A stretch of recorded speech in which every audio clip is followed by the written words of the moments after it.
حضرت امام ابو حنیفہ رحمۃ اللہ علیہ سے کے بارے میں منقول ہے، وضو کرتے تھے لوگ تو ان کو وضو کے پانی کے اندر لوگوں کے اعمال بہتے ہوئے نظر آتے تھے کہ یہاں پر اعوذ باللہ اس میں چوری نظر آ رہی ہے، اس میں جو ہے غیبت نظر آ رہی ہے، اس میں جھوٹ نظر آ رہا ہے، وہ چلتا ہوا نظر آتا تھا۔ حضرت امام ابو حنیفہ رحمۃ اللہ علیہ کو اللہ تعالیٰ نے یہ کشف کا، اور اسی واسطے امام ابو حنیفہ کا مسئلہ کیا ہے کہ مائع مستعمل ناپاک ہے، وہ اسی لیے کہ آنکھوں سے دیکھ رہے تھے کہ وہ اس میں جو ہے گناہوں کی گندگیاں بہ رہی ہیں، تو انہوں نے کہہ دیا کہ مائع مستعمل ناپاک ہے۔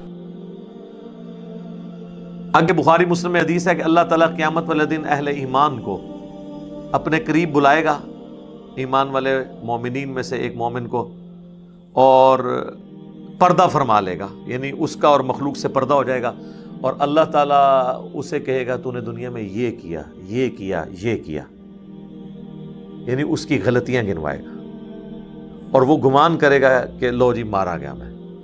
پھر اللہ تعالیٰ فرمائے گا کہ میں نے دنیا میں بھی تیرے گناہوں پہ پردہ رکھا تھا، اب بھی پردہ رکھوں گا۔ لیکن اس میں الفاظ ہے مومن۔ مومن کا مطلب یہ ہے کہ وہ واقعی دین پہ چلنے والا ہوگا۔ کوئی شخص 100% پرفیکٹ نہیں ہو سکتا، تو اکاؤنٹیبلٹی اس کی بھی ہو جائے گی کہ یار اگرچہ تیرے نیکیاں گناہوں پہ بھاری ہیں لیکن یہ کام تو نے دنیا میں کیے تھے، تو اللہ تعالیٰ وہ گنوا کے نا بیسیکلی بتائے گا کہ دیکھ میں اگر پکڑنا چاہتا تو اس بات پہ پکڑ سکتا تھا، لیکن درگزر کیا، معاف کر دیا۔ تو معافی کی روش اللہ تعالیٰ اڈاپٹ کرنے والا ہے اور اسی کی ترغیب دیتا ہے۔ اب مجھے بتائیں، جو اللہ ان کوالٹیز کا مالک ہے اس کے بارے میں کوئی یہ گمان کر سکتا ہے کہ وہ اللہ کسی عام انسان کو وضو کرتے ہوئے اس کے گناہ دھلتے ہوئے دکھا دے؟ جی، فضائل اعمال میں لکھا ہوا ہے کہ امام حنیفہ رحمۃ اللہ علیہ کے سامنے جو بندہ وضو کرتا تھا نا، تو وضو کرنے سے جو گناہ دھلتے ہیں نا، وہ ان کو نظر آ جاتے تھے کہ اس نے فلاں برائی کی، اس نے زنا کیا، اس نے یہ کیا، اس نے وہ کیا، تو گناہ دھلتے ہوئے نظر آتے تھے۔ حضرت امام ابو حنیفہ رحمۃ اللہ علیہ سے کے بارے میں منقول ہے، وضو کرتے تھے لوگ تو ان کو وضو کے پانی کے اندر لوگوں کے اعمال بہتے ہوئے نظر آتے تھے کہ یہاں پر اعوذ باللہ اس میں چوری نظر آ رہی ہے، اس میں جو ہے غیبت نظر آ رہی ہے، اس میں جھوٹ نظر آ رہا ہے، وہ چلتا ہوا نظر آتا۔ حضرت امام ابو حنیفہ رحمۃ اللہ علیہ کو اللہ تعالیٰ نے یہ کشف کا، اور اسی واسطے امام ابو حنیفہ کا مسئلہ کیا ہے کہ مائع مستعمل ناپاک ہے، وہ اسی لیے کہ آنکھوں سے دیکھ رہے تھے کہ وہ اس میں جو ہے گناہوں کی گندگیاں بہ رہی ہیں، تو انہوں نے کہہ دیا کہ مائع مستعمل ناپاک ہے۔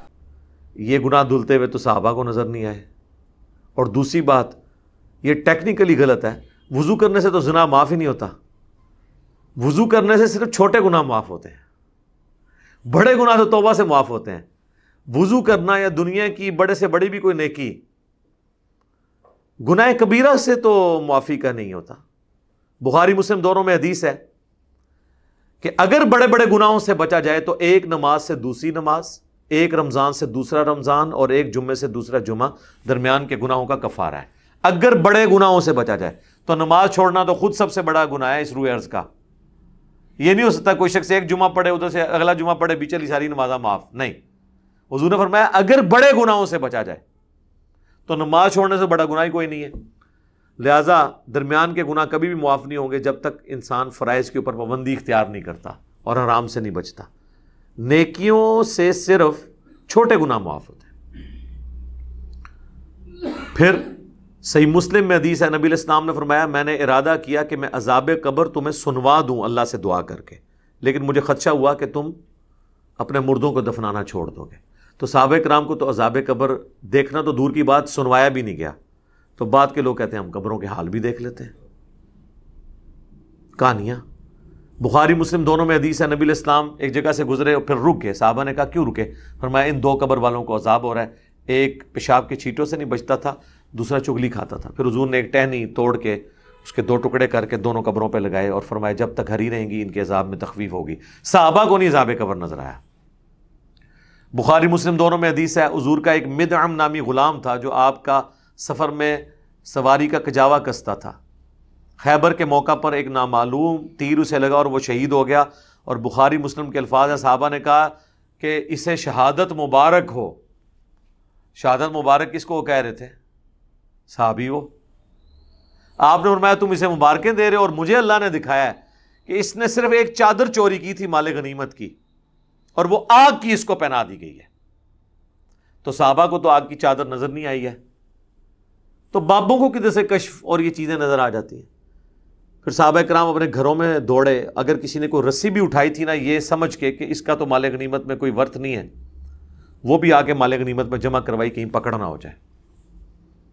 تو صحابہ کرام کو تو یہ چیزیں نظر نہیں آتی تھی, اور ان کے بابوں کے دعوے سنے, وہ کہتے ہیں جی ہمیں قبر کے اندر بھی دیکھ لیتے ہیں سب کچھ, وہ جی اللہ دکھاتا ہے, جی اللہ دکھاتا ہے تو انو بخاندہ رہے, اللہ صحابہ نے نہیں بخایا, جو سب سے زیادہ حقدار تھے ان چیزوں کے دیکھنے کے, کیونکہ ان کے ذریعے دین آگے پھیلنا تھا.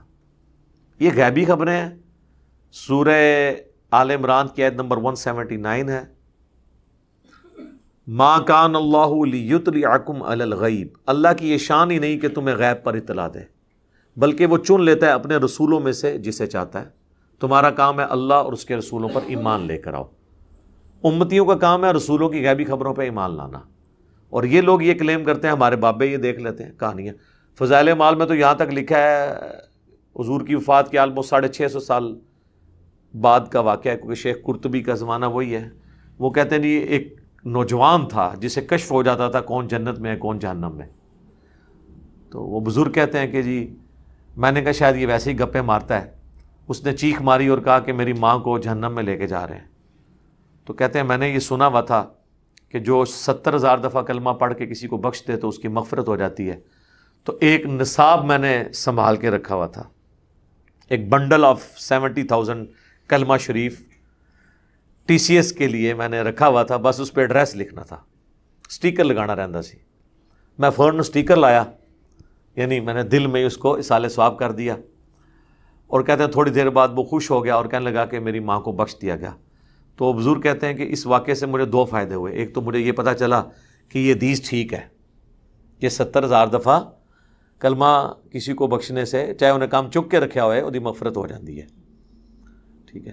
اور دوسرا اس کے کشف کی بھی تصدیق ہو گئی کہ واقعی مطلب وہ ٹھیک بول رہا تھا پہلے. یار یہ کشف کی تصدیق تو تب ہوگی جب آپ بھی دیکھ رہے ہوں. جو مرضی کو بولتا رہے, اس کے دماغ میں بھی شیطان نے ایک وسوسہ ڈالا, اس کے دماغ میں بھی شیطان نے ایک وسوسہ ڈالا, کو انسائڈ کر گیا اور ایک سارے کا سارا معاملہ ہو گیا. تو کہانیاں بنائی ہوئی ہیں. ابھی یہ پچھلے دنوں اقرار الحسن صاحب نے ایک پروگرام کیا نا, اس میں وہ ایک سید بنا ہوا ہے اور وہ گرم کر کے نا وہ درانتی سی وہ اپنی زبان پہ رکھتا ہے, کہتا ہے اصلی سید کی نشانی ہے کہ وہ رکھتا ہے. وہ آپ تے گرم کر کے رکھ سکتا ہے, اسی گرم کر کے رکھی نا ہاں تو پھر کوئی سید نہیں بچنا.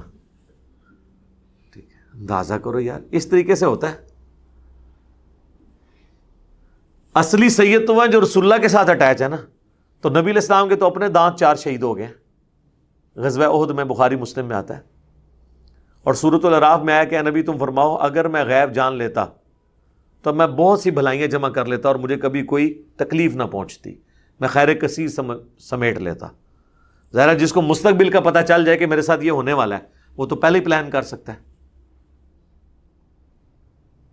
تو یہ خام خواہ انہوں نے چیزیں بنائی ہوئی ہیں.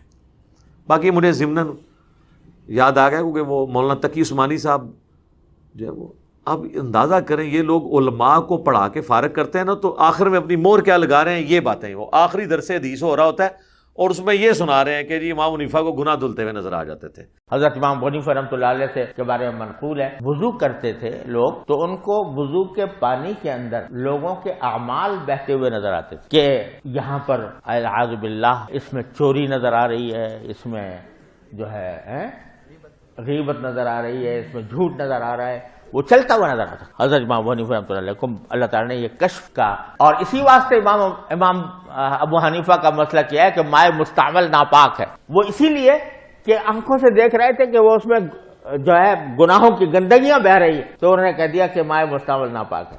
اب مجھے بتائیں جس مولوی کو درس نظامی کے کورس میں اینڈ پہ مفتی اعظم پاکستان یہ کہانی کرا کے رخصت کریں گے, انہیں آگے جا کے وڈیاں کہانیاں کرانی ہیں نا. کوئی قرآن بیان کرو، کوئی حدیث بیان کرو، کہانیاں کرا کے تو آگے۔ اللہ نے ہمارے اکابرین کو ایسا بنایا تھا، نالے بھی کہتے ہیں۔ اللہ تبارک و تعالیٰ نے ہمارے اکابر کو ایسا بنایا تھا۔ ہمیں پتہ چل گیا جی اکابرین کو کیسا بنایا تھا۔ ایک اکابر کی تو ویڈیو لیک ہوئی ہے نا، مفتی عزیز صاحب کی، تو اکابرین کو ایسا بنایا ہوا ہے۔ پرانے اکابرین کی بھی میں نے آپ کو بتا دی ہے، قاسم نوتوی اور رشید احمد گنگوئی صاحب پبلکلی، تو وہ آپ نے سن نہیں لیا۔ اللہ نے ایسا بنایا تھا جی ان کے اکابرین کو، مزے لیں ان کے اکابرین کے۔